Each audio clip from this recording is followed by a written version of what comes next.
एक बहुत बड़े घर में सैकड़ों चूहे रहते थे। वो अपना पेट भरने के लिए पूरे घर में टहलते थे। सभी चूहे हंसी खुशी अपना पेट भर लिया करते थे। उनकी जिंदगी बड़े आराम से कट रही थी। अचानक एक दिन उस घर में शिकार करने के लिए कहीं से एक बिल्ली आ गई। बिल्ली को देखते ही सारे चूहे तेजी से अपने अपने बिल में छिप गए। उसने देखा कि उस घर में तो बहुत सारे चूहे हैं।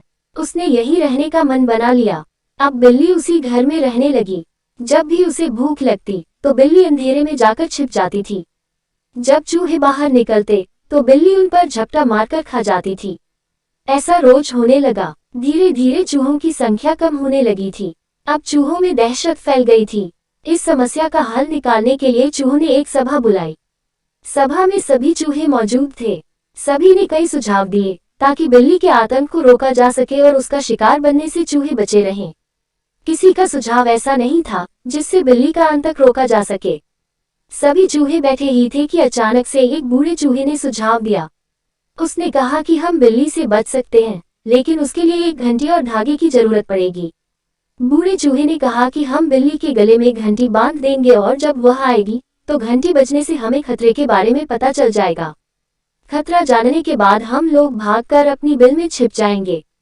इससे हम लोग बिल्ली का शिकार बनने से बचे रह सकते हैं। सभी चूहे खुशी से झूमने लगे। सबने नाचना शुरू कर दिया और खुश होने लगे कि अब तो वह बिल्ली के खतरे से बचे रहेंगे। सभी चूहे खुशियां मना ही रहे थे कि अचानक से एक अनुभवी चूहा उठ खड़ा हुआ। उसने सभी चूहों को जोर से डांट लगाए और कहा कि चुप रहो, तुम सब मूर्ख हो। उसके बाद अनुभवी चूहे ने जो कहा वह सुनकर सभी का मुंह उतर गया। चूहे ने कहा कि वो सब तो ठीक है, लेकिन जब तक बिल्ली के गले में घंटी नहीं बंध जाती तब तक हम सुरक्षित नहीं हैं। अब तुम सब पहले ये बताओ कि आखिर बिल्ली के गले में घंटी बांधेगा कौन? सभी चूहे एक दूसरे की तरफ देखने लगे।